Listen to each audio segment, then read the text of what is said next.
La lluvia golpeaba con fuerza las ventanas de la casa de la familia Herrera en Guadalajara, Jalisco, durante esa fría noche de noviembre de 1993.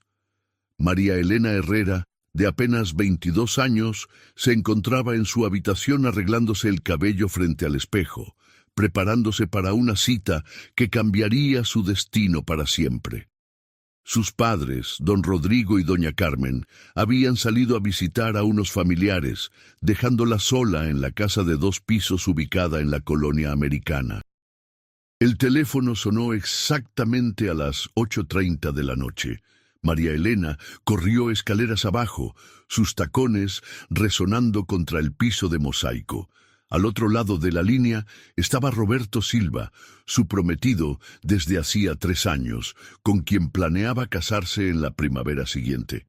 Si estás disfrutando de esta historia, no olvides suscribirte al canal y déjanos en los comentarios desde dónde nos estás viendo. Tu apoyo significa mucho para nosotros. Mi amor, ya voy saliendo. ¿Estás lista?, preguntó Roberto con su voz grave y profunda que siempre la tranquilizaba. María Elena sonrió mientras se acomodaba un mechón de cabello detrás de la oreja. Sí, ya estoy lista. Mis papás salieron, así que puedes pasar por mí cuando quieras. Roberto Silva, de 28 años, trabajaba como supervisor en una maquiladora textil en las afueras de Guadalajara. Era un hombre corpulento de 1,85 metros de altura, con cabello negro siempre bien peinado hacia atrás y un bigote espeso que le daba un aire maduro. Venía de una familia tradicional de clase media y había conocido a María Elena en una fiesta de 15 años de una prima común hacía 4 años. La relación había comenzado de manera idílica. Roberto era atento, detallista y siempre llegaba puntual a sus citas. Le regalaba flores cada viernes y la llevaba a cenar a los mejores restaurantes que su salario le permitía. Los padres de María Elena lo veían con buenos ojos. Era un hombre trabajador, católico practicante y parecía genuinamente enamorado de su hija. Sin embargo, en los últimos meses de 1993, algunos familiares y amigos comenzaron a notar cambios sutiles en el comportamiento de Roberto. Su prima Leticia, después, recordaría que había empezado a mostrar signos de posesividad extrema. No le gustaba que María Elena saliera con sus amigas, y en más de una ocasión había llegado sin avisar a su trabajo en una tienda de ropa del centro de Guadalajara, solo para asegurarse de que estuviera bien. María Elena trabajaba como vendedora en Boutique Elegancia, una tienda ubicada en la Avenida Juárez. Era una joven alegre, con cabello castaño hasta los hombros, ojos verdes brillantes y una sonrisa que iluminaba cualquier habitación. Media aproximadamente 1,65 metros y tenía una constitución delgada. Era conocida en su barrio por su amabilidad y por ayudar a su madre con las labores domésticas cuando no estaba trabajando. Esa noche, del 15 de noviembre de 1993, Roberto llegó puntual a las 9:00 p.m. a la casa de los Herrera.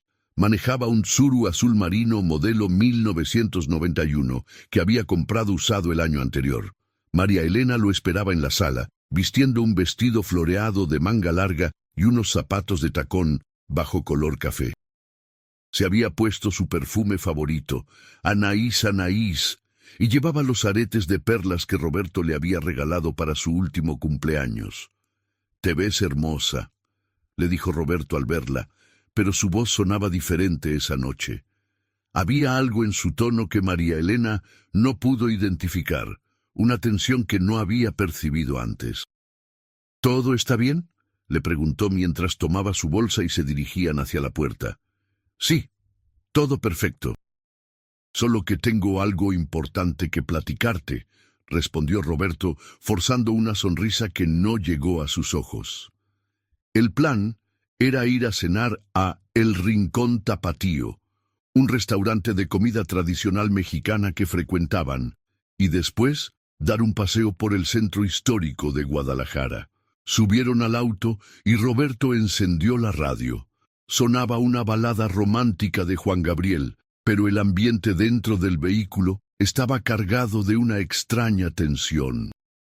María Elena intentó hacer conversación, preguntándole sobre su día en el trabajo, pero Roberto respondía con monosílabos, manteniendo la vista fija en la carretera. «Roberto, ¿estás seguro de que todo está bien? Te noto muy callado», insistió María Elena mientras se acomodaba el cinturón de seguridad. El tráfico de Guadalajara en un martes por la noche no era tan pesado como durante el día, pero aún había bastante movimiento en las calles principales. «Es solo que necesitamos hablar de nosotros, del futuro», respondió Roberto sin apartar la mirada del parabrisas. Sus nudillos estaban blancos de la fuerza con que apretaba el volante. «¿Del futuro? ¿Te refieres a la boda?», preguntó María Elena con una sonrisa, pensando que tal vez había estado preocupándose por los preparativos. En lugar de dirigirse hacia el restaurante, Roberto tomó una ruta diferente. Se dirigió hacia las afueras de la ciudad, por la carretera a Chapala. María Elena comenzó a preocuparse cuando se dio cuenta de que no iban hacia su destino habitual. «Roberto, ¿a dónde vamos? El restaurante está en la otra dirección. Quiero que hablemos en privado, sin distracciones», respondió Roberto con voz tensa. «Hay un lugar tranquilo donde podemos platicar». El auto siguió avanzando por la carretera, alejándose cada vez más de las luces de la ciudad. Los cerros de Jalisco se veían imponentes a la distancia, y la oscuridad de la noche comenzaba a envolver el paisaje. María Elena sintió un escalofrío que no tenía que ver con el clima. Había algo en la actitud de Roberto que la estaba poniendo nerviosa. «No podemos hablar en el restaurante, ya tengo hambre, y mis papás van a preocuparse si llego muy tarde». Su voz comenzaba a mostrar signos de ansiedad. Roberto no respondió. Siguió manejando en silencio durante otros 20 minutos, hasta que se detuvo en un área rural, cerca de un pequeño bosque de encinos. El lugar estaba completamente oscuro, iluminado únicamente por los faros del auto y la tenue luz de la luna que se filtraba entre las nubes. «¿Qué hacemos aquí, Roberto? Este lugar me da miedo», dijo María Elena, su voz ahora claramente nerviosa. Roberto apagó el motor y se quedó sentado por unos momentos, respirando profundamente. Sus manos temblaban ligeramente mientras las apoyaba sobre el volante. «María Elena, necesito preguntarte algo, y quiero que me digas la verdad», dijo Roberto volteándose hacia ella. En la penumbra del auto, su rostro se veía distorsionado, más sombrío de lo usual. «¿Has estado viéndote con alguien más?». La pregunta la tomó completamente por sorpresa. «¿Qué? ¿De qué estás hablando, Roberto?». «Por supuesto que no». «¿Por qué me preguntas eso?». María Elena se acercó a él, tratando de tomar su mano, pero Roberto la retiró bruscamente. «No me mientas. Me dijeron que te vieron hablando con Andrés Morales la semana pasada en el centro». La voz de Roberto se volvía cada vez más agresiva. Andrés Morales era un compañero de la secundaria de María Elena, con quien se había encontrado casualmente en la calle una semana antes. Habían intercambiado algunas palabras cordiales, nada más. «Roberto, estás loco». «Me encontré con Andrés por casualidad y solo nos saludamos. Era un amigo de la escuela. No significa nada», explicó María Elena, comenzando a asustarse por la actitud cada vez más hostil de su prometido. «¡No me digas loco!», gritó Roberto, dando un puñetazo al tablero del auto. El sonido resonó en el silencio de la noche, haciendo que María Elena diera un salto en su asiento. «Llevo semanas viendo cómo me mientes, cómo llegas tarde del trabajo, cómo evitas mis llamadas». Las acusaciones de Roberto eran completamente infundadas. María Elena había sido siempre fiel y honesta en su relación. Sin embargo, Los celos y la paranoia de Roberto habían crecido durante los últimos meses hasta convertirse en una obsesión destructiva. Había comenzado a seguirla, a interrogar a sus compañeras de trabajo y a interpretar cualquier interacción social como una traición. Roberto, por favor, cálmate, no hay nadie más. Te amo a ti, vamos a casarnos en unos meses. María Elena trataba de mantener la calma, pero su corazón latía aceleradamente. La situación se estaba volviendo cada vez más tensa y peligrosa. ¿Me amas? Entonces demuéstramelo. Dime la verdad sobre Andrés, sobre todos los otros hombres con los que has estado hablando. Roberto se acercó más a ella en el asiento, su respiración agitada y sus ojos brillando con una intensidad perturbadora. Ya te dije la verdad. No hay nada que confesar porque no he hecho nada malo, insistió María Elena, comenzando a llorar. Las lágrimas rodaban por sus mejillas mientras trataba de entender qué había pasado con el hombre del que se había enamorado. La discusión continuó escalando durante los siguientes minutos. Roberto se volvía cada vez más agresivo en sus acusaciones, mientras María Elena se desesperaba tratando de convencerlo de su inocencia. La tensión en el auto se podía cortar con un cuchillo, y el aislamiento del lugar hacía que la situación fuera aún más aterradora. En un momento de furia ciega, Roberto perdió completamente el control. Sus manos se dirigieron hacia el cuello de María Elena. Ella trató de defenderse, pero la diferencia de fuerza física era demasiado grande. Los gritos de María Elena se perdieron en la vastedad de la noche rural, sin nadie cerca que pudiera escucharla o ayudarla. Lo que pasó en los siguientes minutos cambiaría para siempre la vida de dos familias y se convertiría en uno de los casos más perturbadores que Guadalajara había visto en años. Roberto, en su estado de ira y celos, cometió un acto irreversible que lo perseguiría por el resto de su vida. Cuando finalmente se dio cuenta de lo que había hecho, Roberto se quedó sentado en el auto durante más de una hora, en estado de shock. María Elena ya no respondía, su cuerpo inmóvil en el asiento del pasajero. La realidad de sus acciones comenzó a penetrar lentamente en su mente, y el pánico empezó a apoderarse de él. Roberto sabía que tenía que actuar rápidamente. Salió del auto y observó los alrededores. El lugar estaba completamente desierto, sin casas ni testigos a la vista. La carretera más cercana estaba a varios kilómetros de distancia, y en esa época del año, muy pocas personas transitaban por esa área rural durante la noche. Con manos temblorosas, Roberto sacó el cuerpo de María Elena del auto, la llevó hasta una zona más alejada del camino, donde el terreno era irregular y estaba cubierto de vegetación densa. Cavó una tumba improvisada usando herramientas que encontró en la cajuela de su auto, trabajando febrilmente durante varias horas bajo la luz de una linterna. Cuando terminó, Roberto regresó a su auto y se dirigió de vuelta a Guadalajara. Durante el camino, su mente trabajaba frenéticamente, tratando de crear una historia que pudiera explicar la desaparición de María Elena. Decidió que diría que la había dejado en casa después de cenar y que no sabía nada sobre su paradero. Era casi la 1:00 a.m. cuando Roberto llegó a su propia casa, un pequeño departamento de 2 habitaciones en la colonia del Fresno. Se duchó inmediatamente, lavando cualquier evidencia que pudiera haber quedado en su cuerpo o ropa. Quemó la ropa que había usado esa noche en el patio trasero de su edificio y limpió meticulosamente el interior de su auto. Al día siguiente, cuando don Rodrigo y doña Carmen regresaron a su casa y encontraron que María Elena no había llegado durante la noche, inmediatamente se preocuparon. Su hija nunca se quedaba fuera de casa sin avisar y siempre llamaba si iba a llegar tarde. Doña Carmen llamó a Roberto cerca del mediodía con la voz llena de ansiedad. Roberto, ¿sabes dónde está María Elena?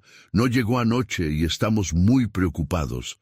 Roberto fingió sorpresa y preocupación, respondiendo que la había dejado en casa alrededor de las 11:00 p.m. después de cenar en el restaurante. ¿Estás seguro de que la dejaste en casa? Nosotros llegamos a la 10:00 a.m. y no estaba aquí, dijo doña Carmen, su voz comenzando a quebrarse. Tal vez salió con alguna amiga después de que me fui, sugirió Roberto, tratando de sonar convincente. Los padres de María Elena comenzaron a llamar a todas sus amigas y familiares, pero nadie la había visto desde el día anterior. La preocupación se transformó rápidamente en pánico y decidieron reportar su desaparición a las autoridades locales. El comandante Jesús Maldonado, de la Policía Judicial de Jalisco, fue asignado al caso. Era un hombre experimentado, con más de 20 años en el cuerpo policial, y había manejado varios casos de personas desaparecidas a lo largo de su carrera. Desde el primer momento, algo no le pareció correcto en la historia de Roberto. Durante el primer interrogatorio, que tuvo lugar en las oficinas de la Policía Judicial en el centro de Guadalajara, Roberto mantuvo su historia inicial. Había llevado a María Elena a cenar, habían tenido una velada agradable y la había dejado en su casa alrededor de las 11:00 p.m. Insistía en que no tenía idea de dónde podría estar. ¿Notaste algo extraño en el comportamiento de María Elena esa noche?, preguntó el comandante Maldonado, observando cuidadosamente las reacciones de Roberto. ¿Mencionó algo sobre planes que pudiera tener, personas que quisiera ver? No, para nada. Estaba normal, contenta. Hablamos sobre la boda, sobre nuestros planes futuros, respondió Roberto, evitando el contacto visual directo con el comandante. Sus manos estaban sudorosas y las mantenía entrelazadas sobre la mesa de metal del cuarto de interrogatorios. El comandante Maldonado notó varios detalles que no encajaban. Roberto parecía nervioso, más allá de lo que sería normal para un novio preocupado. Sus respuestas eran demasiado elaboradas para preguntas simples, y había inconsistencias menores en los tiempos que relataba. Mientras tanto, la familia Herrera organizó búsquedas por toda la ciudad. Pegaron carteles con la fotografía de María Elena en postes, tiendas y lugares públicos. Los vecinos del barrio se unieron a los esfuerzos, organizando grupos de búsqueda que recorrían parques, lotes baldíos y áreas rurales alrededor de Guadalajara. Don Rodrigo, un hombre de 55 años que trabajaba como mecánico en un taller local, se tomó una licencia indefinida de su trabajo para dedicar todo su tiempo a buscar a su hija. Doña Carmen, de 52 años, ama de casa, pasaba las noches sin dormir, esperando que el teléfono sonara con noticias de María Elena. «Mi hija no se habría ido así nomás», repetía don Rodrigo a cualquiera que quisiera escucharlo. «Ella es una muchacha responsable, siempre nos avisa dónde está. Algo malo le pasó, estoy seguro». La hermana menor de María Elena, Patricia, de apenas 18 años, estaba devastada. Las dos hermanas eran muy cercanas y Patricia sabía que María Elena nunca la habría dejado preocupada sin dar explicaciones. «María Elena me cuenta todo», le dijo al comandante Maldonado durante una entrevista.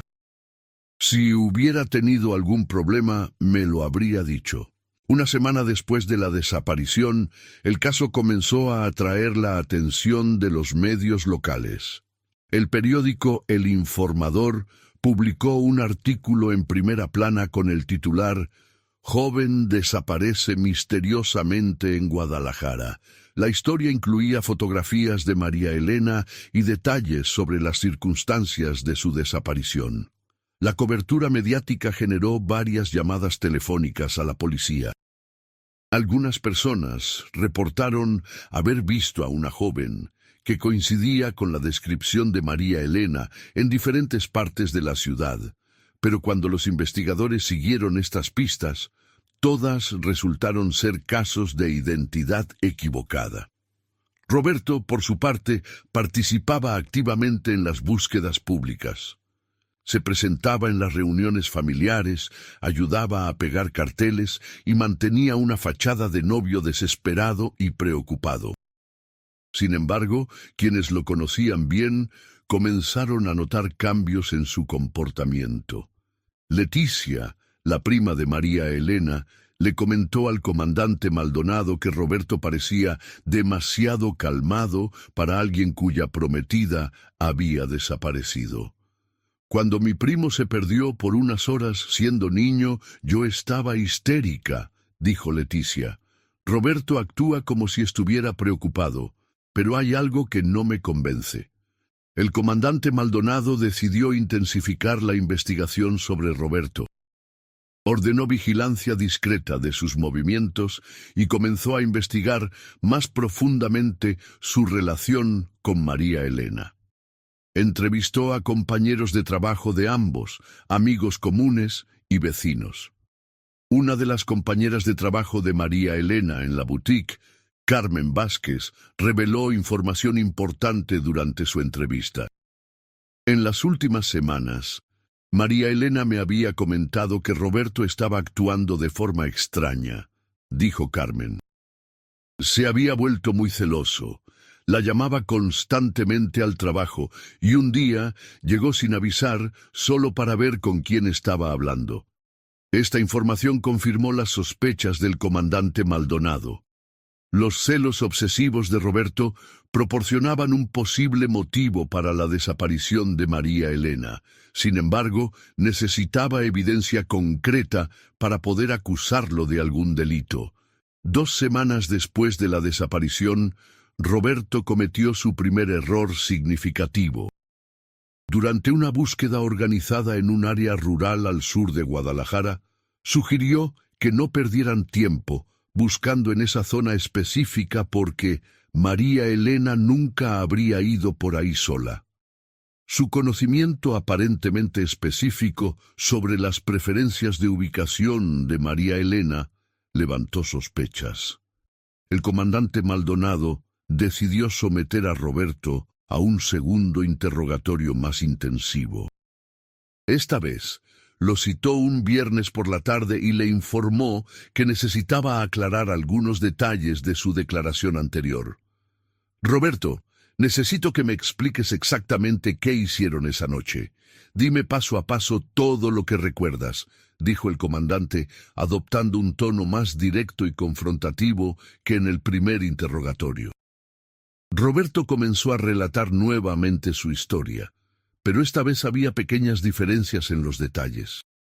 Mencionó que habían ido a un restaurante diferente, cambió la hora exacta en que había recogido a María Elena y describió una conversación que no había mencionado antes.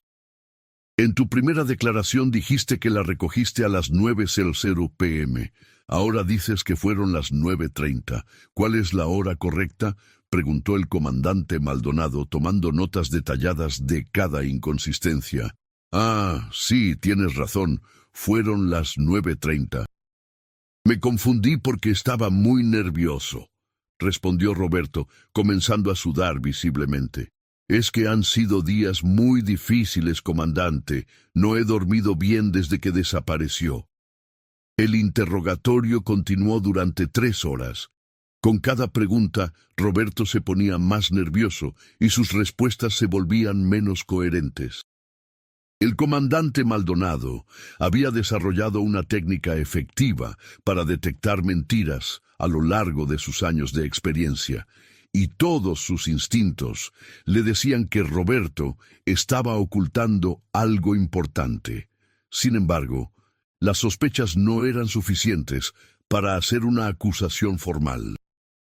Sin un cuerpo, sin testigos y sin evidencia física, el caso de María Elena se estaba convirtiendo en otro archivo de persona desaparecida que eventualmente se archivaría por falta de pistas. Los meses pasaron lentamente para la familia Herrera. Don Rodrigo había gastado todos sus ahorros contratando un detective privado, Rubén Castañeda, un ex policía que se especializaba en casos de personas desaparecidas.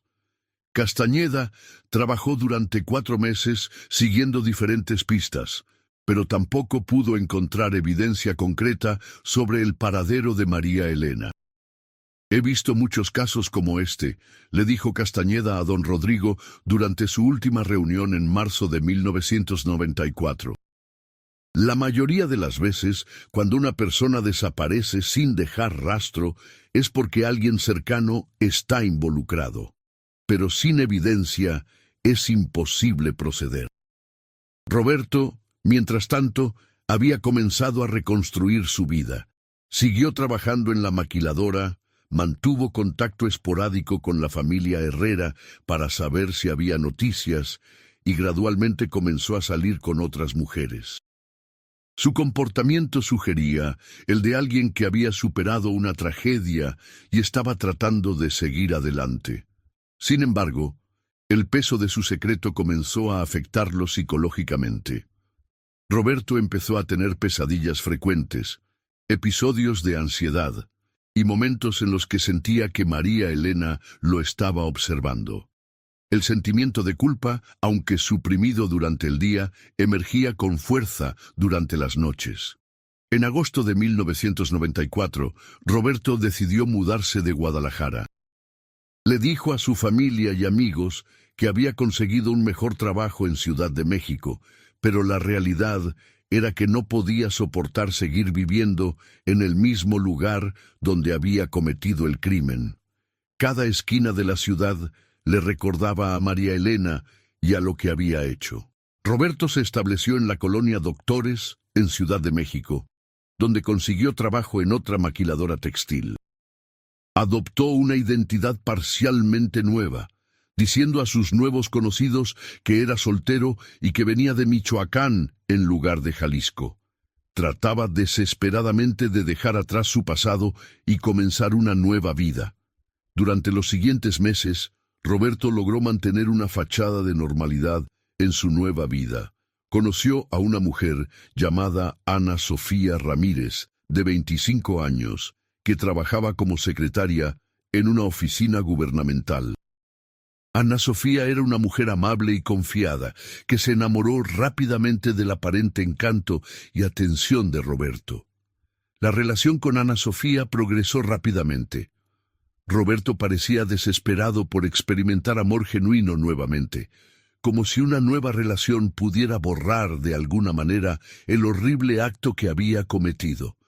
Sin embargo, los mismos patrones de comportamiento celoso y controlador comenzaron a emerger gradualmente. Ana Sofía inicialmente interpretó la atención constante de Roberto como una muestra de amor profundo. Le gustaba que la llamara varias veces al día, que quisiera pasar todo su tiempo libre con ella y que se preocupara por saber dónde estaba en todo momento. No se daba cuenta de que estos comportamientos eran las primeras señales de una personalidad obsesiva y potencialmente peligrosa. Mientras tanto, en Guadalajara, la familia Herrera no había perdido la esperanza de encontrar a María Elena. Don Rodrigo había contactado a organizaciones de búsqueda de personas desaparecidas, había escrito cartas a programas de televisión nacionales y seguía pegando carteles actualizados por toda la ciudad. Doña Carmen había desarrollado un ritual diario de prender una veladora a la Virgen de Guadalupe y rezar por el regreso seguro de su hija. «Sé que está viva en algún lugar», le decía a cualquiera que quisiera escucharla. «Una madre siente estas cosas. Si mi hija hubiera muerto, yo lo sabría». Patricia, la hermana menor de María Elena, había comenzado a estudiar criminología en la Universidad de Guadalajara, inspirada directamente por la desaparición de su hermana. «Voy a encontrarla», se había prometido a sí misma, «y voy a ayudar a otras familias que estén pasando por lo mismo que nosotros». El caso de María Elena había impactado profundamente a la comunidad local. Se habían formado grupos de apoyo para familias de personas desaparecidas, y la historia había inspirado cambios en los protocolos policiales para el manejo de casos de desaparición. Sin embargo, el misterio de lo que realmente le había pasado a María Elena permanecía sin resolver. En diciembre de 1994, exactamente un año después de la desaparición de María Elena, Roberto y Ana Sofía se comprometieron.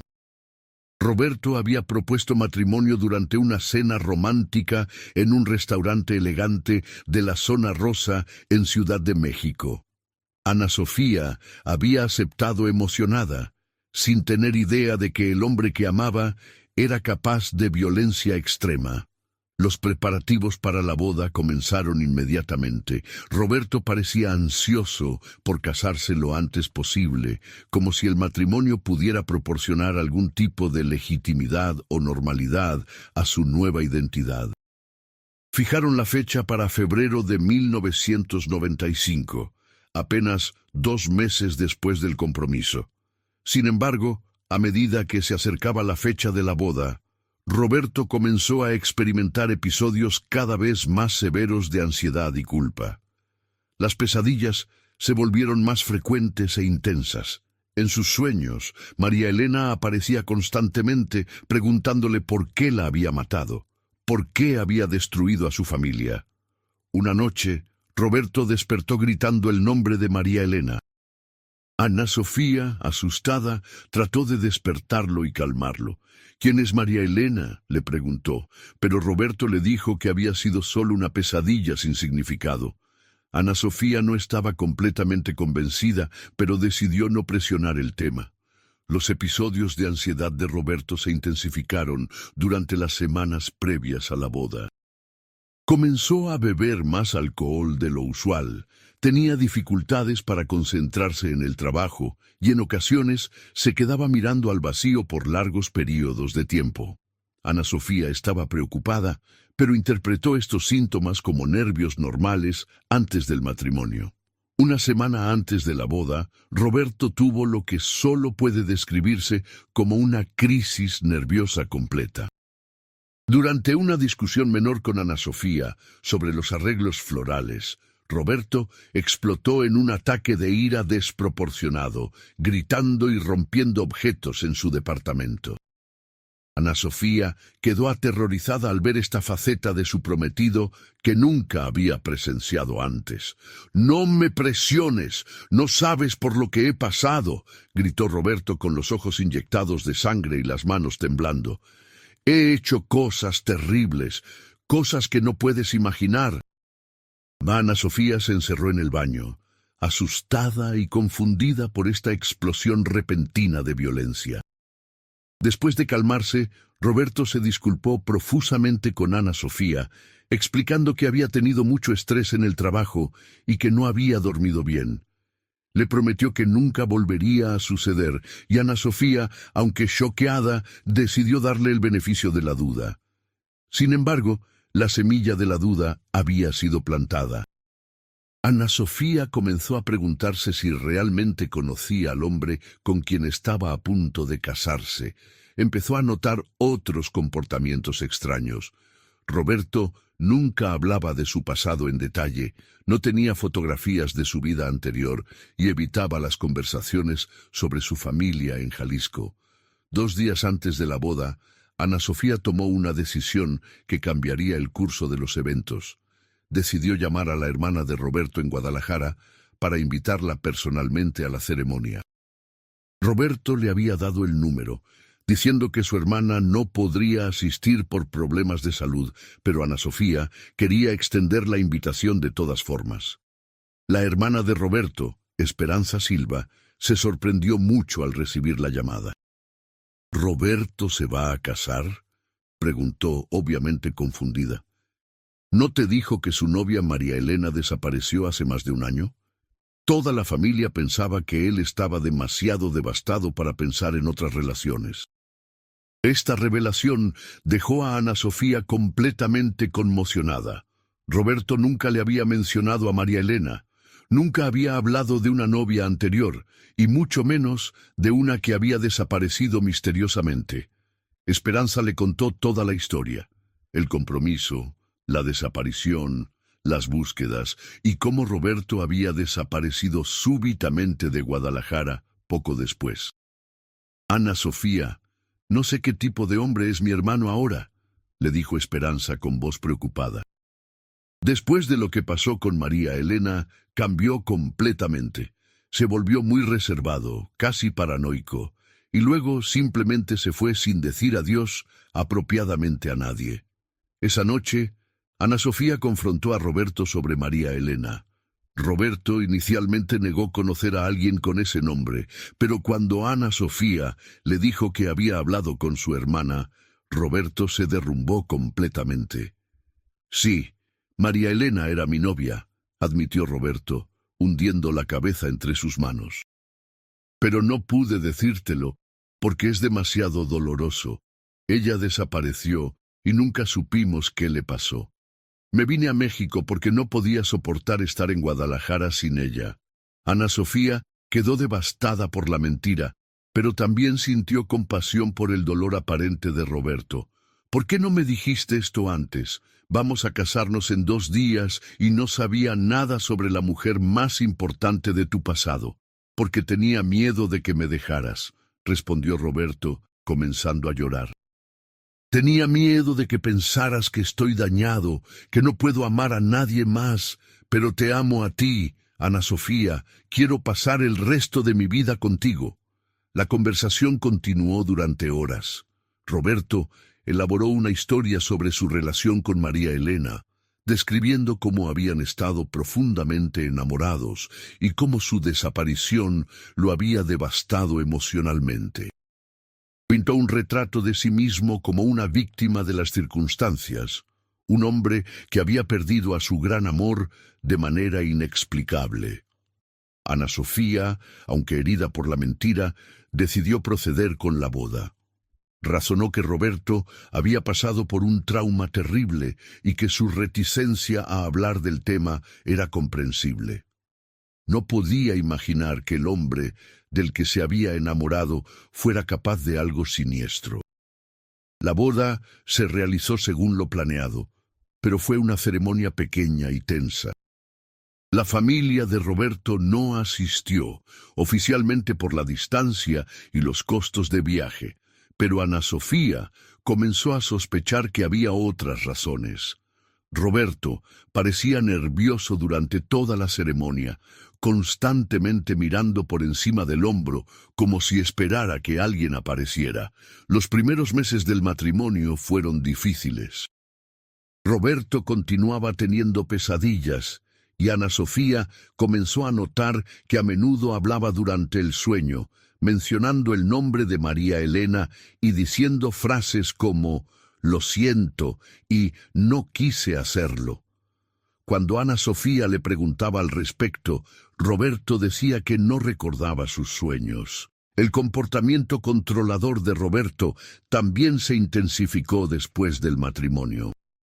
Quería saber dónde estaba Ana Sofía en todo momento, la llamaba constantemente al trabajo, y se ponía extremadamente celoso si ella mencionaba haber hablado con algún compañero masculino.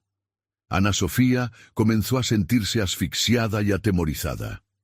En agosto de 1995, Ana Sofía descubrió que estaba embarazada. La noticia debería haber sido motivo de celebración, pero Roberto reaccionó de manera extraña. Primero, pareció contento, pero luego se sumió en una depresión profunda que duró varias semanas. ¿Qué tipo de padre voy a ser?, le preguntaba repetidamente a Ana Sofía. ¿Qué tipo de hombre soy? ¿Merezco tener una familia? Sus preguntas parecían cargadas de un significado más profundo que Ana Sofía no podía comprender completamente. Durante el embarazo de Ana Sofía, Roberto comenzó a beber más pesadamente. Llegaba a casa del trabajo y se bebía una botella entera de tequila, sentándose en silencio frente al televisor durante horas. Cuando Ana Sofía trataba de hablar con él, Roberto respondía con monosílabos o simplemente la ignoraba.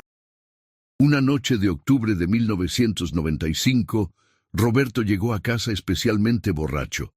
Ana Sofía, que tenía 6 meses de embarazo, trató de ayudarlo a llegar a la cama, pero Roberto se puso agresivo. «No me toques», le gritó empujándola lejos de él. «Roberto, ¿qué te pasa? Estoy embarazada. No puedes empujarme así», le dijo Ana Sofía, asustada por la agresividad de su esposo. Roberto se detuvo inmediatamente al darse cuenta de lo que había hecho, y el horror se reflejó en sus ojos. «Dios mío, ¿qué estoy haciendo?», murmuró Roberto mirando sus propias manos como si no las reconociera. «Soy un monstruo. Soy igual que... No puedo lastimarte a ti también». Esa noche, Roberto tuvo la pesadilla más intensa que Ana Sofía había presenciado. Gritó, lloró y habló durante horas en su sueño. Ana Sofía pudo escuchar fragmentos de lo que decía: «María Elena, perdóname, no quise, tus padres nunca te encontrarán, está enterrada, está muerta por mi culpa». Al día siguiente, Ana Sofía confrontó a Roberto sobre lo que había escuchado durante la noche. «Roberto, anoche dijiste que María Elena estaba muerta, que estaba enterrada. ¿Qué significa eso? ¿Sabes qué le pasó realmente?». Roberto negó haber dicho cualquier cosa durante su sueño, pero Ana Sofía pudo ver el pánico en sus ojos. «Solo fueron pesadillas sin sentido», insistió Roberto. «Estoy estresado por el bebé, por el trabajo, no significa nada». Pero Ana Sofía ya no podía ignorar las señales, los comentarios durante el sueño, el comportamiento errático, la agresividad y la historia inconsistente sobre María Elena comenzaron a formar un patrón aterrador en su mente. Empezó a sospechar que su esposo sabía mucho más sobre la desaparición de María Elena de lo que había admitido. Ana Sofía comenzó a investigar por su cuenta. Cuando Roberto estaba en el trabajo, llamó a varias personas en Guadalajara, incluyendo a la hermana de Roberto y a algunos de sus antiguos compañeros de trabajo. Las conversaciones confirmaron sus peores temores. Roberto había sido la última persona en ver a María Elena con vida. Había sido interrogado por la policía como sospechoso y había desaparecido de Guadalajara poco después de que cesaran las búsquedas activas. «Ana Sofía, te voy a ser honesta», le dijo Esperanza durante una de sus conversaciones telefónicas. «Después de que María Elena desapareció, toda nuestra familia comenzó a preguntarse si Roberto sabía más de lo que decía. Su comportamiento fue muy extraño, y el hecho de que se fuera tan repentinamente, no sé qué pensar». En noviembre de 1995, Ana Sofía tomó la decisión más difícil de su vida. Estaba embarazada de 7 meses, dependía económicamente de Roberto y no tenía familia en Ciudad de México. Sin embargo, ya no se sentía segura viviendo con un hombre que posiblemente había matado a su novia anterior. Ana Sofía comenzó a planear secretamente su escape. Ahorró dinero de los gastos domésticos, contactó a refugios para mujeres maltratadas y se puso en contacto con una prima lejana que vivía en Puebla y que podría ayudarla temporalmente. Una noche, mientras Roberto dormía profundamente después de otra noche de beber en exceso, Ana Sofía empacó silenciosamente sus pertenencias más importantes. Dejó una carta explicando que no podía seguir viviendo con él debido a su comportamiento violento y sus sospechas sobre su pasado. «Roberto», escribió en la carta, «no puedo traer a nuestro hijo a un hogar donde hay violencia y secretos terribles. Si realmente amaste a María Elena como dices, entonces sabes que ella merece justicia. Y si realmente me amas a mí y a nuestro bebé, nos dejarás ir en paz». Ana Sofía se fue de madrugada, tomando un autobús hacia Puebla. Cuando Roberto despertó y encontró la carta, entró en un estado de pánico total. Había perdido a otra mujer que amaba, y esta vez sabía exactamente por qué. Roberto trató desesperadamente de encontrar a Ana Sofía. Llamó a todos los números que pudo encontrar, visitó su lugar de trabajo e incluso contrató a un detective privado. Sin embargo, Ana Sofía había desaparecido efectivamente, protegida por redes de apoyo para mujeres en situaciones de violencia doméstica. La pérdida de Ana Sofía y su hijo no nato desató una crisis psicológica completa en Roberto. Comenzó a faltar al trabajo con frecuencia, bebía desde temprano en la mañana y pasaba días enteros sin salir de su departamento. Los recuerdos de María Elena y la culpa por su muerte se volvieron abrumadores.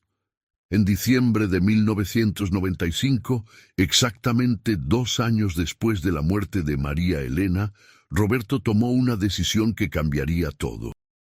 En un estado de intoxicación y desesperación emocional, decidió hacer una llamada telefónica que había estado evitando durante 2 años.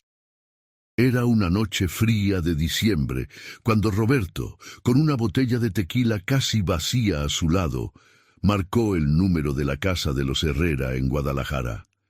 Habían pasado 2 años desde la desaparición de María Elena, pero sabía que su familia todavía vivía en la misma casa, todavía esperaba noticias.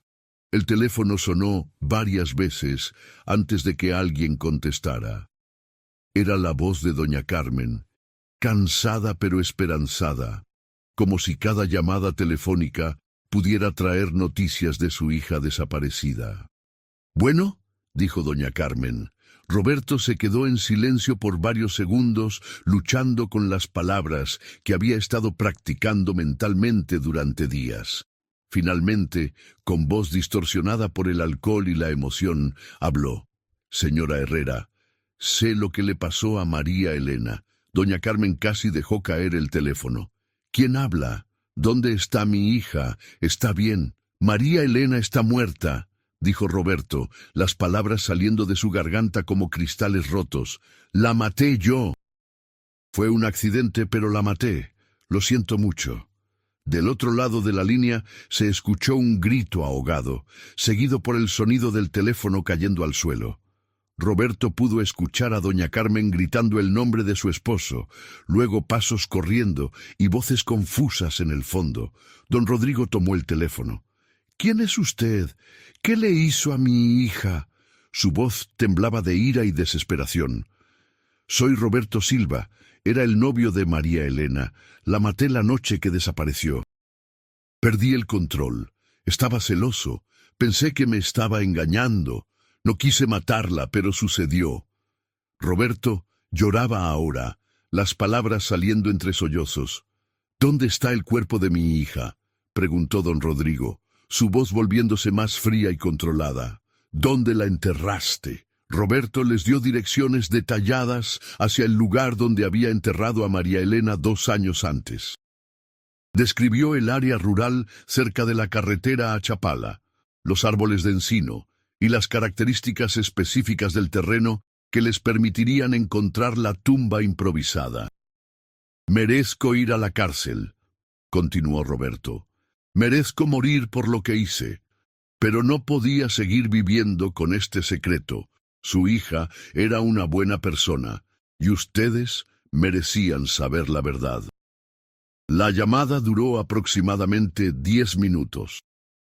Roberto confesó no solo el asesinato, sino también los detalles de cómo había ocultado el crimen, cómo había mentido a la policía y cómo el peso de la culpa había destruido su vida posterior. Inmediatamente después de colgar, don Rodrigo llamó al comandante Maldonado, quien aún trabajaba en la Policía Judicial de Jalisco. Maldonado se dirigió inmediatamente a la casa de los Herrera para tomar la declaración completa de lo que habían escuchado durante la llamada telefónica. «¿Reconocieron la voz?», preguntó el comandante Maldonado. «¿Están seguros de que era Roberto Silva?». «Era él», confirmó don Rodrigo. «Lo conocía desde hacía años. Estaba borracho, pero era definitivamente él. Sabía detalles que solo el asesino podría saber». Esa misma noche, un equipo de investigadores se dirigió al área rural que Roberto había descrito. Usando linternas potentes y equipo de excavación básico, comenzaron a buscar en la zona indicada. Después de varias horas de búsqueda, encontraron restos humanos enterrados en una tumba poco profunda, exactamente donde Roberto había dicho que estarían. Los restos fueron enviados inmediatamente al servicio forense para identificación. Aunque el proceso de identificación mediante registros dentales y otros métodos tomaría varios días, la ubicación y las circunstancias del hallazgo confirmaron que muy probablemente se trataba de María Elena Herrera. Mientras tanto, la policía de Ciudad de México fue contactada para localizar y arrestar a Roberto Silva. Sin embargo, cuando llegaron a su departamento en la colonia Doctores, encontraron que había desaparecido nuevamente. El apartamento estaba vacío, con signos de que Roberto había empacado rápidamente y se había ido. Había dejado atrás la mayoría de sus pertenencias, incluyendo fotografías, documentos personales e incluso dinero en efectivo. En la mesa de la cocina encontraron una segunda carta, esta dirigida a las autoridades. En la carta, Roberto proporcionaba una confesión escrita completa del asesinato de María Elena. Describía en detalle los eventos de esa noche de noviembre de 1993, admitía su culpabilidad y expresaba remordimiento por el dolor que había causado a la familia Herrera. «No espero perdón», escribió Roberto en la carta. «Solo espero que la familia de María Elena pueda encontrar algo de paz sabiendo la verdad. He vivido en el infierno durante 2 años y merezco cualquier castigo que la justicia considere apropiado». La carta también revelaba detalles sobre su matrimonio con Ana Sofía y cómo el peso de su secreto había destruido esa relación también. Roberto admitía que su comportamiento violento y controlador con Ana Sofía había sido resultado directo de la culpa y el trauma de haber asesinado a María Elena. Una orden de aprehensión nacional fue emitida contra Roberto Silva por homicidio en primer grado. Su fotografía fue distribuida a todas las agencias policiales del país y su caso fue presentado en programas de televisión de búsqueda de fugitivos. Sin embargo, Roberto había desaparecido tan completamente como María Elena lo había hecho 2 años antes.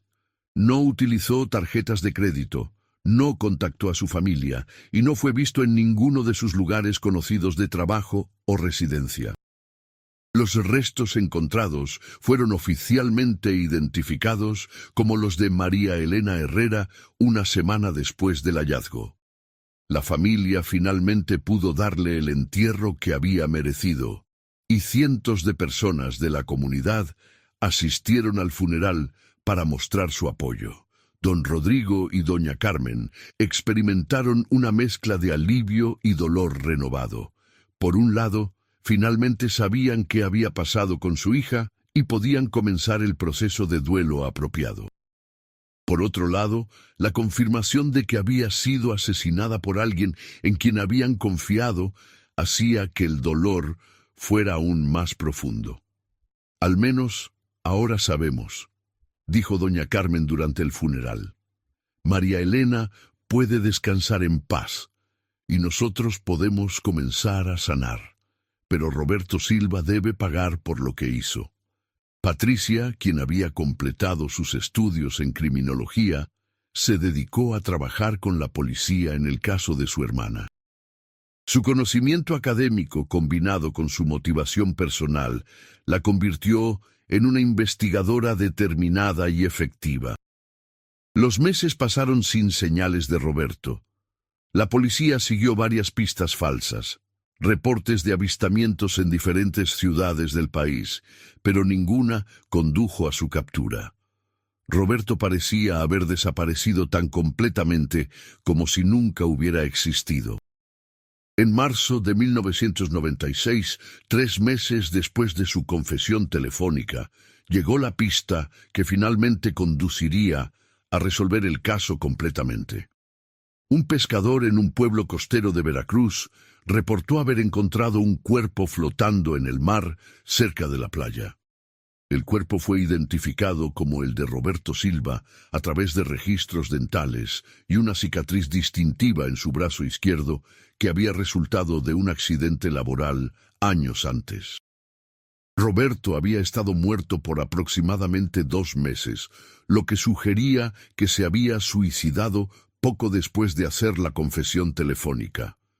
En los bolsillos de Roberto encontraron una tercera y final carta, esta sellada en una bolsa de plástico para protegerla del agua. La carta estaba dirigida específicamente a la familia Herrera y contenía una disculpa más detallada y emotiva. «Estimada familia Herrera», comenzaba la carta, «cuando reciban esta carta ya habré pagado por mi crimen de la única manera que puedo. Sé que mi muerte no traerá de vuelta a María Elena, pero espero que les traiga algo de justicia». La carta continuaba describiendo los 2 años de tormento que Roberto había vivido desde el asesinato. Explicaba cómo la culpa había destruido su capacidad de mantener relaciones normales, cómo había perdido a Ana Sofía y su hijo no nato debido a su comportamiento, y cómo finalmente había llegado a la conclusión de que no podía seguir viviendo con el peso de su crimen. María Elena era una persona maravillosa que merecía una vida larga y feliz, escribió Roberto. Mis celos enfermizos y mi incapacidad de controlar mi ira me convirtieron en un monstruo esa noche. No hay excusa para lo que hice, y no hay manera de deshacerlo. La carta terminaba con instrucciones específicas sobre dónde Roberto había escondido algunos objetos personales de María Elena que había conservado todos estos años. Su anillo de compromiso, algunas fotografías y una carta de amor que ella le había escrito meses antes de su muerte. «Estos objetos pertenecen a ustedes», escribió Roberto. «Son todo lo que queda de los buenos momentos que María Elena y yo compartimos antes de que yo destruyera todo con mis acciones terribles». Los objetos fueron recuperados exactamente donde Roberto había indicado, en una caja enterrada detrás de su antigua casa en Guadalajara. Para la familia Herrera, estos objetos proporcionaron un cierre adicional y recuerdos tangibles de María Elena que habían creído perdidos para siempre. El caso de María Elena Herrera y Roberto Silva se convirtió en uno de los casos criminales más estudiados en México durante los años 90. La combinación de la desaparición misteriosa, la confesión telefónica anónima y el suicidio del perpetrador creó un precedente único en la criminología mexicana. Patricia Herrera eventualmente se convirtió en detective especializada en casos de personas desaparecidas, inspirada directamente por la experiencia de su familia. A lo largo de su carrera, ayudó a resolver docenas de casos similares, siempre llevando consigo las lecciones aprendidas de la tragedia de su hermana. El caso de María Elena me enseñó que la verdad siempre encuentra una manera de salir a la luz, dice Patricia años después. Puede tomar tiempo, puede ser doloroso, pero la justicia eventualmente prevalece. Don Rodrigo y doña Carmen establecieron una fundación en memoria de María Elena para ayudar a familias de personas desaparecidas. La Fundación María Elena Herrera proporcionaba recursos legales, apoyo emocional y asistencia en búsquedas para familias que atravesaban experiencias similares. No queremos que ninguna otra familia pase por lo que nosotros pasamos sin apoyo, explicó don Rodrigo durante la inauguración de la fundación. María Elena habría querido que su muerte sirviera para ayudar a otros. El comandante Maldonado, quien había llevado la investigación original, reflexionó sobre el caso años después durante una entrevista para un documental sobre crímenes no resueltos. Este caso me enseñó la importancia de seguir las corazonadas, dijo. Desde el primer día supe que Roberto Silva estaba involucrado, pero necesitábamos evidencia. A veces, la justicia llega de maneras que no podemos predecir. La historia de María Elena Herrera y Roberto Silva se convirtió en un caso de estudio en universidades de criminología y psicología criminal. Los expertos analizaron los patrones de comportamiento que llevaron al crimen, las señales de advertencia que fueron pasadas por alto y los factores psicológicos que finalmente llevaron a Roberto a confesar. El doctor Miguel Ángel Sánchez, psicólogo criminal de la Universidad Nacional Autónoma de México, escribió extensamente sobre el caso. La confesión telefónica de Roberto Silva representa un ejemplo único de cómo la culpa extrema puede eventualmente superar el instinto de autopreservación, explicó en sus escritos. Ana Sofía Ramírez, la exesposa de Roberto, eventualmente fue localizada por investigadores que estaban documentando el caso. Había dado a luz a una hija sana y había reconstruido su vida en una ciudad pequeña de Puebla, donde trabajaba como maestra de primaria. Cuando me enteré de que Roberto había confesado el asesinato de María Elena, sentí una mezcla de horror y alivio, dijo Ana Sofía en una entrevista años después. Horror por saber que había estado casada con un asesino, pero alivio de saber que mis instintos habían estado correctos y que había tomado la decisión correcta de alejarme. Ana Sofía decidió cambiar su apellido y el de su hija para distanciarse completamente de Roberto Silva. Mi hija nunca conocerá a su padre biológico, dijo. Pero conocerá la historia cuando sea lo suficientemente mayor para entenderla. Es importante que sepa la verdad. El impacto del caso se extendió más allá de las familias directamente involucradas. En Guadalajara se implementaron nuevos protocolos para el manejo de casos de personas desaparecidas, incluyendo investigaciones más intensivas de parejas y exparejas como sospechosos potenciales. La cobertura mediática del caso también llevó a cambios en cómo se reportaban los crímenes de violencia doméstica. Los periodistas comenzaron a prestar más atención a las señales de advertencia de comportamiento controlador y abusivo en las relaciones. El caso de María Elena nos mostró que la violencia doméstica puede escalar hasta el asesinato más rápido de lo que pensamos, explicó la socióloga Dr. Carmen Rodríguez, quien estudió el caso extensivamente. Los celos obsesivos y el comportamiento controlador que Roberto mostró en los meses anteriores al crimen fueron señales claras que desafortunadamente fueron minimizadas por quienes las observaron. El caso también inspiró cambios en los programas educativos sobre relaciones saludables en escuelas secundarias y universidades de Jalisco. Se desarrollaron talleres específicos para enseñar a los jóvenes a identificar señales de advertencia de comportamiento abusivo y violento en las relaciones románticas. María José Herrera, la prima de María Elena que había expresado sospechas sobre Roberto desde el principio, se convirtió en activista contra la violencia de género.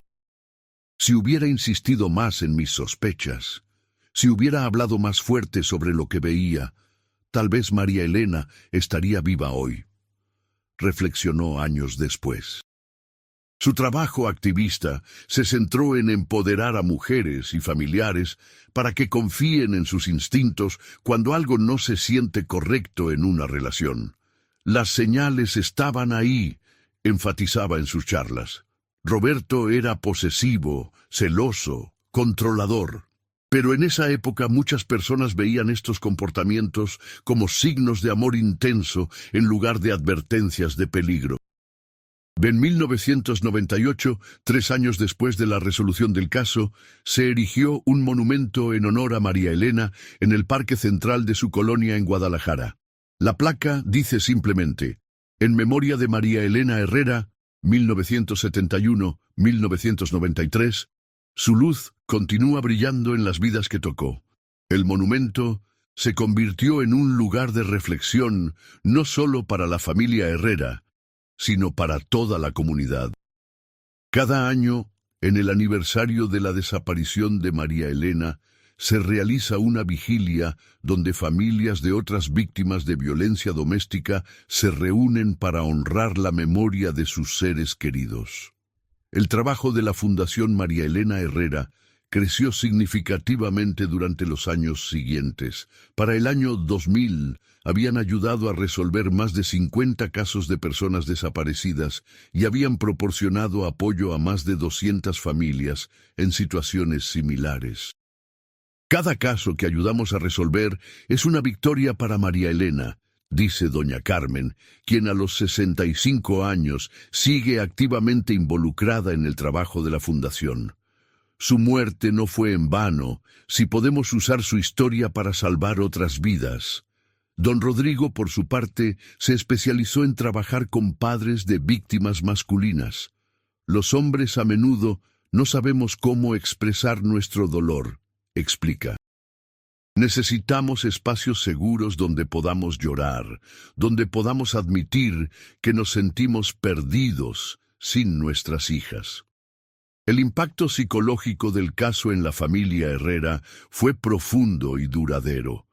Todos los miembros de la familia recibieron terapia psicológica durante años para procesar no solo la pérdida de María Elena, sino también la traición de Roberto, alguien a quien habían considerado prácticamente un miembro de la familia. La parte más difícil no fue solo perder a María Elena, explica Patricia durante una entrevista en 2001. Fue darse cuenta de que habíamos confiado en su asesino, que lo habíamos recibido en nuestra casa, que habíamos planeado darle la bienvenida a nuestra familia oficialmente. Los terapeutas que trabajaron con la familia Herrera notaron que el proceso de duelo fue complicado por la naturaleza del crimen. Cuando un ser querido muere en un accidente o por enfermedad, la familia puede enfocarse en procesar la pérdida, explicó la doctora Ana María González, psicóloga clínica. Pero cuando hay traición involucrada, especialmente de alguien cercano, el proceso incluye también trabajar a través de sentimientos de ira, traición y autoculpa. La familia Herrera luchó particularmente con sentimientos de culpa por no haber visto las señales o protegido mejor a María Elena. Estos sentimientos son comunes en familias de víctimas de violencia doméstica, pero requirieron años de terapia para procesar completamente. Tuvimos que aprender que Roberto era responsable de sus propias acciones, dice don Rodrigo. Nosotros no podríamos haber predicho que era capaz de asesinato.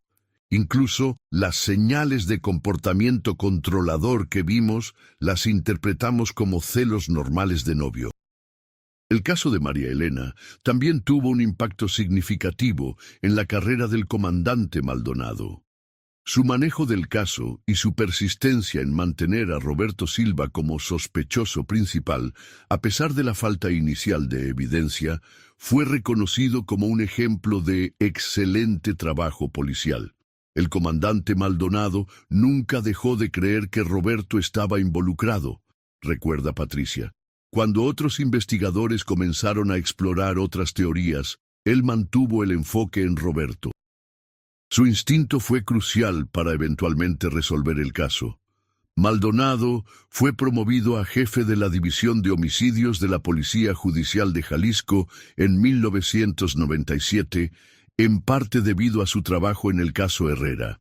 Utilizó su nueva posición para implementar protocolos mejorados para investigar casos de personas desaparecidas, donde parejas o exparejas eran sospechosos potenciales. El caso de María Elena me enseñó que debemos tomar en serio las desapariciones desde el primer momento, explicó Maldonado en una entrevista de 1999. No podemos asumir que la persona simplemente se fue. Especialmente cuando hay relaciones románticas involucradas, debemos investigar exhaustivamente desde el principio. Los protocolos desarrollados por Maldonado fueron eventualmente adoptados por departamentos de policía en otros estados de México. Incluían entrevistas más detalladas con parejas de personas desaparecidas, investigaciones de antecedentes de violencia doméstica y seguimiento más riguroso de inconsistencias en testimonios. El caso también influyó en cambios legislativos relacionados con la violencia doméstica en Jalisco. En 1996 se aprobaron leyes más estrictas para el procesamiento de casos de violencia doméstica y se establecieron protocolos mejorados para proteger a víctimas de parejas abusivas. La historia de María Elena nos mostró que necesitábamos mejores sistemas de protección para mujeres en relaciones abusivas, explicó la diputada Rosa María Hernández, quien patrocinó varias de las nuevas leyes. También nos mostró la importancia de educar a la sociedad sobre las señales de advertencia. Los cambios legislativos incluyeron la creación de refugios adicionales para mujeres maltratadas, programas de educación pública sobre violencia doméstica y entrenamiento especializado para oficiales de policía que responden a llamadas de violencia doméstica. En el ámbito académico, el caso se convirtió en material de estudio obligatorio en programas de criminología, psicología forense y trabajo social en universidades mexicanas. La combinación única de factores, la desaparición, la investigación prolongada, la confesión telefónica y el suicidio del perpetrador, proporcionó un caso de estudio rico para múltiples disciplinas. El doctor Roberto Martínez, profesor de criminología en la Universidad de Guadalajara, desarrolló un curso completo basado en el caso. Este caso ilustra perfectamente cómo los factores psicológicos, sociales y criminológicos se intersectan en casos de violencia doméstica extrema, explica en sus materiales de curso. Los estudiantes en el curso de Dr. Martínez analizan cada aspecto del caso, los factores que contribuyeron al comportamiento violento de Roberto, las señales de advertencia que fueron pasadas por alto, las técnicas de investigación utilizadas por la policía y el impacto a largo plazo en las familias y la comunidad. Cada generación de estudiantes encuentra nuevos aspectos del caso para analizar, dice Dr. Martínez. Es un caso que continúa proporcionando lecciones importantes sobre la naturaleza de la violencia doméstica y la importancia de la investigación criminal meticulosa. El caso también inspiró trabajos creativos. En 2000, el dramaturgo jalisciense Carlos Mendoza escribió una obra de teatro titulada La última llamada, basada en los eventos del caso. La obra se centró en el impacto emocional en la familia de María Elena y se presentó en teatros de todo México. Quería explorar no solo el crimen en sí, sino el daño duradero que la violencia causa en las familias y comunidades, explicó Mendoza. La historia de María Elena es también la historia de una familia destruida y eventualmente reconstruida a través del dolor. La obra teatral fue bien recibida por la crítica y ayudó a mantener la conciencia pública sobre los temas de violencia doméstica. Una parte de las ganancias de cada presentación fue donada a la Fundación María Elena Herrera. En 2003, 10 años después de la muerte de María Elena, el periodista investigativo Juan Carlos Romero publicó un libro detallado sobre el caso titulado Voces del Silencio, la historia de María Elena Herrera. El libro proporcionó la cuenta más completa hasta la fecha de los eventos, basada en entrevistas extensas con la familia, investigadores y otros involucrados en el caso. Quería asegurarme de que la historia completa fuera contada, explicó Romero. Hay muchas lecciones importantes en este caso que pueden ayudar a prevenir tragedias similares en el futuro. El libro se convirtió en un bestseller nacional y fue posteriormente adaptado para un documental de televisión que se transmitió en todo México. El documental incluyó entrevistas emocionales con la familia Herrera, así como análisis de expertos sobre los aspectos psicológicos y criminológicos del caso. La atención mediática renovada llevó a un aumento en las donaciones a la Fundación María Elena Herrera y ayudó a expandir su trabajo a nivel nacional. Para 2005, la fundación había establecido oficinas en 5 estados diferentes y había ayudado a resolver más de 100 casos de personas desaparecidas. Nunca imaginamos que el trabajo que comenzamos en memoria de María Elena crecería tanto, reflexiona doña Carmen. Pero cada familia que ayudamos nos recuerda por qué este trabajo es tan importante. El legado de María Elena también continuó a través del trabajo de Patricia, quien se había convertido en una investigadora respetada nacionalmente. En 2004 fue nombrada directora de la unidad especializada en personas desaparecidas de la Procuraduría General de Jalisco. Llevo a María Elena conmigo en cada caso que trabajo, dice Patricia. Su historia me recuerda la importancia de nunca darse por vencida, de seguir buscando la verdad sin importar cuánto tiempo tome. Bajo el liderazgo de Patricia, la unidad desarrolló nuevas técnicas de investigación y estableció protocolos más efectivos para coordinar búsquedas. Su trabajo ayudó a resolver docenas de casos adicionales y estableció a Jalisco como líder nacional en investigaciones de personas desaparecidas.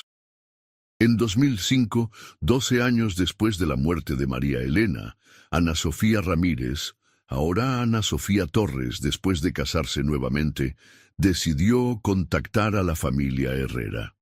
Su hija, María Fernanda, tenía ya 10 años y había comenzado a hacer preguntas sobre su padre biológico. Sabía que eventualmente tendría que contarle la verdad a mi hija, explicó Ana Sofía. Pero quería que ella conociera no solo la historia de su padre, sino también la historia de María Elena. Quería que entendiera que su padre había hecho algo terrible, pero que había pagado por ello. El encuentro entre Ana Sofía y la familia Herrera fue emotivo pero sanador para ambas partes. Doña Carmen pudo ver a la hija de Roberto, una niña que no tenía culpa de los crímenes de su padre, pero que sería afectada por ellos durante toda su vida. María Fernanda tiene los ojos de Roberto, observó doña Carmen después del encuentro. Pero tiene la gentileza de su madre. Espero que pueda crecer sabiendo que no es responsable de las acciones de su padre. Ana Sofía se convirtió en una aliada importante de la Fundación María Elena Herrera, proporcionando una perspectiva única como alguien que había estado en una relación con un perpetrador de violencia doméstica. Su testimonio ayudó a desarrollar programas educativos sobre cómo reconocer y escapar de relaciones abusivas. Mi experiencia con Roberto me enseñó que los abusadores pueden ser muy manipuladores, explica Ana Sofía en presentaciones educativas. Pueden parecer encantadores y amorosos al principio, pero gradualmente aumentan su control. Es importante que las mujeres sepan reconocer estas señales temprano. María Fernanda, por su parte, creció conociendo la historia completa de su padre. Con la ayuda de terapia y el apoyo de su madre y padrastro, fue capaz de procesar la información de manera saludable. Sé que mi papá biológico hizo algo terrible, dijo María Fernanda en una entrevista cuando tenía 18 años. Pero también sé que eso no me define a mí. Quiero usar mi vida para ayudar a prevenir que cosas como esas pasen a otras familias. María Fernanda eventualmente estudió psicología con especialización en trauma familiar, inspirada directamente por su propia experiencia. Su tesis de licenciatura se centró en el impacto a largo plazo de la violencia doméstica en los hijos de perpetradores. En 2013, 20 años después de la muerte de María Elena, se realizó una ceremonia conmemorativa especial en Guadalajara. Cientos de personas asistieron, incluyendo familias de otras víctimas de violencia doméstica, funcionarios gubernamentales y activistas de derechos de las mujeres. 20 años después, la historia de María Elena continúa inspirando cambio positivo, dijo el gobernador de Jalisco durante la ceremonia. Su legado vive en cada vida salvada por los programas y servicios que se desarrollaron en su memoria. Durante la ceremonia se anunció la creación del Centro María Elena Herrera para la prevención de la violencia doméstica, un centro integral que proporcionaría servicios de prevención, intervención y apoyo para víctimas y sobrevivientes de violencia doméstica. El centro incluiría refugios de emergencia, servicios de asesoramiento, asistencia legal, programas educativos y entrenamiento para profesionales que trabajan con víctimas de violencia doméstica. Sería financiado a través de una combinación de fondos gubernamentales y donaciones privadas. Este centro representa todo lo que María Elena habría querido que su historia lograra, dijo Patricia durante la ceremonia de inauguración. Es un lugar donde las mujeres pueden encontrar ayuda, donde las familias pueden sanar y donde podemos trabajar para prevenir futuras tragedias. La familia Herrera también anunció durante la ceremonia que habían establecido una beca universitaria anual para estudiantes de criminología y trabajo social que estuvieran interesados en especializarse en violencia doméstica y casos de personas desaparecidas. Queremos asegurar que la próxima generación de profesionales esté bien preparada para manejar estos casos, explicó don Rodrigo, ahora de 75 años pero aún activamente involucrado en el trabajo de la Fundación. El impacto del caso de María Elena se extendió más allá de México. El caso fue presentado en conferencias internacionales sobre violencia doméstica y fue incluido en materiales de entrenamiento para organizaciones de derechos de las mujeres en toda América Latina. La Organización de Estados Americanos citó el trabajo de la Fundación María Elena Herrera como un modelo ejemplar de cómo las tragedias personales pueden transformarse en cambio social positivo.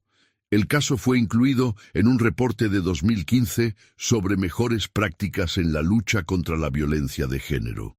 La historia de María Elena Herrera demuestra que incluso en las circunstancias más trágicas puede surgir esperanza y cambio positivo, escribió la OEA en su reporte. El trabajo de su familia ha salvado vidas y ha contribuido significativamente a la lucha contra la violencia doméstica en México. En 2018, 25 años después de la muerte de María Elena, Netflix produjo una serie documental de 3 episodios sobre el caso. La serie, titulada La confesión de Roberto, fue vista por millones de personas en todo el mundo y renovó el interés internacional en la historia. Queríamos contar esta historia de una manera que honrara la memoria de María Elena, mientras también educaba a la audiencia sobre los temas importantes que el caso ilustra, explicó la directora de la serie, Carmen López. Es una historia de tragedia, pero también de resistencia, justicia y la importancia de nunca darse por vencido en la búsqueda de la verdad. La serie documental incluyó entrevistas actualizadas con la familia Herrera, archivos de las investigaciones policiales y análisis de expertos internacionales en violencia doméstica. También presentó historias de otras familias que habían sido ayudadas por la Fundación María Elena Herrera a lo largo de los años. Ver todas estas historias juntas realmente pone en perspectiva el impacto que María Elena ha tenido, comentó Patricia después de ver la serie completa. Su muerte fue terrible, pero su legado ha tocado tantas vidas de manera positiva. La serie también exploró el aspecto psicológico del caso, entrevistando a psicólogos forenses sobre los factores que pueden llevar a la violencia doméstica extrema y las señales de advertencia que familias y amigos deben reconocer. El caso de Roberto Silva ilustra perfectamente cómo los celos patológicos y el comportamiento controlador pueden escalar hasta la violencia letal, explicó la doctora Elena Vargas, psicóloga forense entrevistada para la serie. Es crucial que la sociedad reconozca estos patrones de comportamiento como señales de peligro real, no como manifestaciones de amor intenso. Hoy, más de 30 años después de la muerte de María Elena Herrera, su historia continúa sirviendo como un recordatorio poderoso de los peligros de la violencia doméstica y la importancia de creer en las víctimas y sus familias. La Fundación María Elena Herrera ha ayudado a resolver más de 500 casos de personas desaparecidas y ha proporcionado servicios a miles de familias afectadas por la violencia doméstica. El Centro María Elena Herrera ha expandido sus servicios a múltiples ubicaciones y sirve como modelo para programas similares en toda América Latina. Patricia Herrera, ahora directora nacional de programas contra la violencia doméstica, continúa llevando la historia de su hermana a audiencias de todo el mundo. Cada vez que cuento la historia de María Elena, honro su memoria y potencialmente salvo una vida, dice.